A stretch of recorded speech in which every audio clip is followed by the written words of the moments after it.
For 5 minutes for questions. Mr. Rosendale, we'll start with you.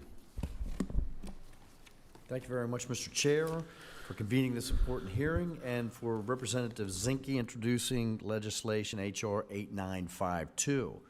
The Crow Revenue Act is critical for ensuring the continued operation of the Bull Mountains mine, providing stability and alleviating concerns about its potential closure.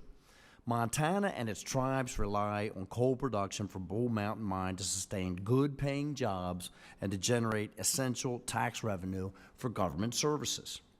The ongoing efforts by this administration to restrict coal production in Montana have far-reaching consequences that extend beyond energy access for our state, the nation, and the world.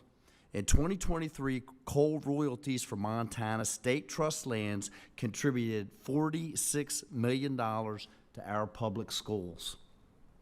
Losing these funds would lead to severe shortages and force difficult decisions that can compromise high-quality education that our children receive.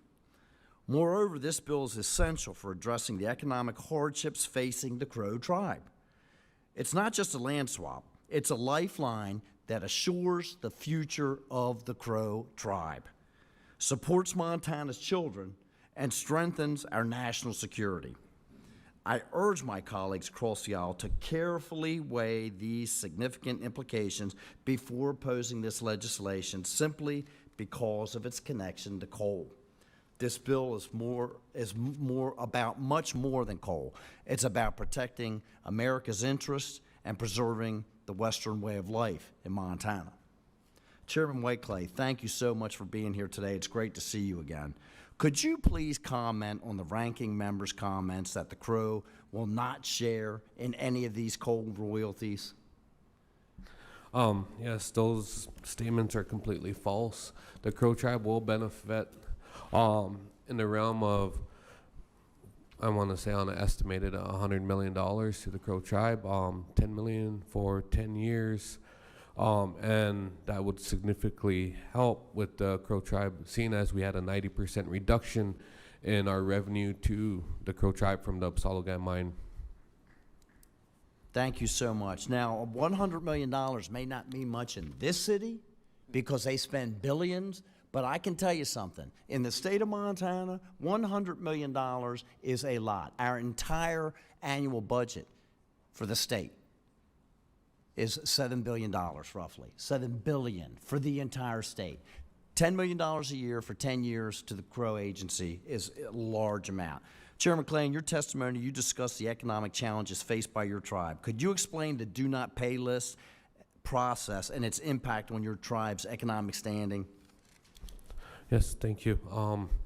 The Crow tribe was unjustly put on the do not pay list, which is a punitive action that was not made for tribes, and it restricts the Crow tribe from receiving any federal grants, funds, or awards from the federal government. And we were put on there for the last 4 years, and we currently are off now. Thank you so much.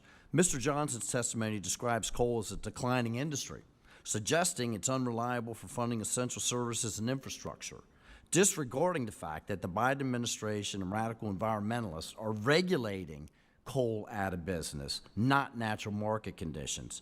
With that perspective in mind, how does your tribe plan to use the increased funds from this legislation? The increased funds from this legislation will go to fund everything from the Crow tribe, from social services.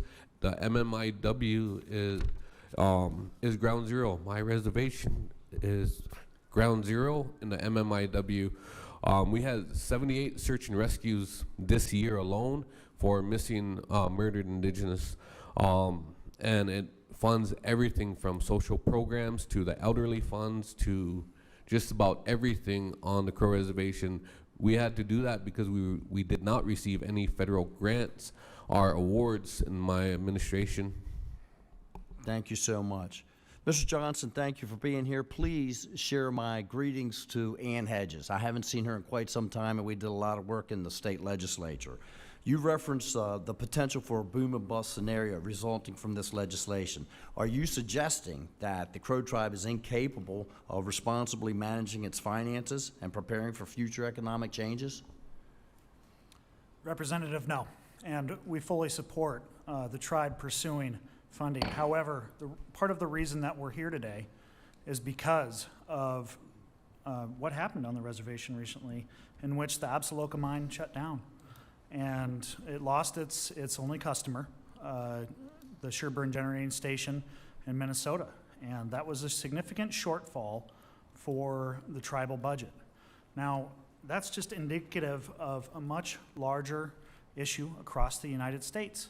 Over the Mr. past- Johnson, I have to reclaim my time because Ashley is gone, and now I have to yield back to the chairman. But I appreciate that you believe that the tribe should be able to manage their own affairs.